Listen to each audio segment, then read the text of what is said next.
पंडित जवाहरलाल नेहरू भारतीय स्वतंत्रता संग्राम के प्रमुख नेताओं में से एक थे और स्वतंत्र भारत के पहले प्रधानमंत्री बने।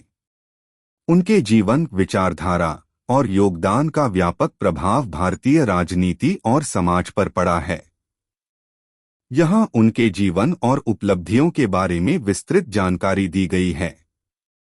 प्रारंभिक जीवन और शिक्षा। जवाहरलाल नेहरू का जन्म 14 नवंबर 1889 को उत्तर प्रदेश के इलाहाबाद, अब प्रयागराज में हुआ था।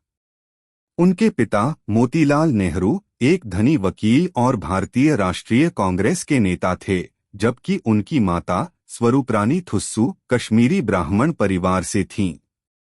नेहरू का बचपन संपन्नता और शिक्षित वातावरण में बीता, जिसने उनके व्यक्तित्व और सोच पर गहरा प्रभाव डाला। नेहरू की प्रारंभिक शिक्षा हैरो स्कूल, इंग्लैंड में हुई। इसके बाद उन्होंने ट्रिनिटी कॉलेज, कैम्ब्रिज से स्नातक की उपाधि प्राप्त की। उन्होंने इनर टेम्पल, लंदन से कानून की पढ़ाई की और 1912 में भारत लौटे। विदेश में रहकर उन्होंने पश्चिमी विचारधारा, राजनीति और समाजवाद के सिद्धांतों का अध्ययन किया, जो आगे चलकर उनके राजनीतिक दृष्टिकोण का हिस्सा बने। स्वतंत्रता संग्राम में भूमिका। भारत लौटने के बाद नेहरू ने वकालत की शुरुआत की, लेकिन जल्द ही उन्होंने भारतीय स्वतंत्रता संग्राम में सक्रिय भाग लेना शुरू कर दिया। महात्मा गांधी के नेतृत्व में चल रहे आंदोलनों ने नेहरू को गहराई से प्रभावित किया और वे 1920 के दशक में कांग्रेस पार्टी के प्रमुख नेताओं में से एक बन गए। नेहरू ने भारत के स्वतंत्रता संग्राम में कई महत्वपूर्ण भूमिकाएं निभाईं। वे 1929 में लाहौर अधिवेशन में भारतीय राष्ट्रीय कांग्रेस के अध्यक्ष बने और पूर्ण स्वराज, पूर्ण स्वतंत्रता की मांग की। उन्होंने कई बार जेल यात्राएं की और उनके विचारों में समाजवाद, धर्मनिरपेक्षता और वैज्ञानिक दृष्टिकोण का विकास हुआ। भारत के पहले प्रधानमंत्री के रूप में 15 अगस्त 1947 को भारत की स्वतंत्रता के बाद पंडित जवाहरलाल नेहरू देश के पहले प्रधानमंत्री बने। उन्होंने स्वतंत्रता के बाद भारत के पुनर्निर्माण में महत्वपूर्ण भूमिका निभाई।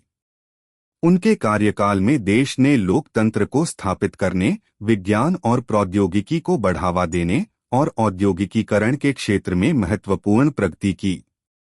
नेहरू जी ने पंचवर्षीय योजनाओं की शुरुआत की, जिसने भारत के आर्थिक और सामाजिक विकास के लिए एक मार्गदर्शक सिद्धांत का कार्य किया। उन्होंने IIT, IISc और एम्स जैसे प्रमुख संस्थानों की स्थापना की, जो आज भी भारतीय शिक्षा और स्वास्थ्य क्षेत्र में महत्वपूर्ण योगदान दे रहे हैं।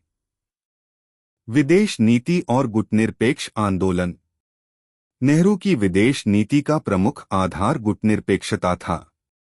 उन्होंने भारत को किसी भी प्रमुख गुट में शामिल नहीं किया और शांति और सहयोग पर आधारित एक स्वतंत्र विदेश नीति अपनाई। नेहरू ने गुटनिरपेक्ष आंदोलन की स्थापना में महत्वपूर्ण भूमिका निभाई, जो शीत युद्ध के समय में महत्वपूर्ण था। निधन और विरासत। पंडित जवाहरलाल नेहरू का निधन 27 मई 1964 को नई दिल्ली में हुआ। उनके निधन के बाद भी उनकी विचारधारा और आदर्श भारतीय राजनीति और समाज में गहराई से जड़े हुए हैं। वे आज भी आधुनिक भारत के निर्माण के प्रमुख वास्तुकार के रूप में माने जाते हैं। नेहरू की आत्मकथा टूवर्ड फ्रीडम, स्वतंत्रता की ओर, और उनके पत्र letters from a father to his daughter, पिता के पत्र पुत्री के नाम, आज भी उनकी विचारधारा और दृष्टिकोण को समझने के लिए महत्वपूर्ण माने जाते हैं। उनका जन्मदिन 14 नवंबर को भारत में बाल दिवस के रूप में मनाया जाता है, जो बच्चों के प्रति उनकी विशेष स्नेह और समर्पण को दर्शाता है।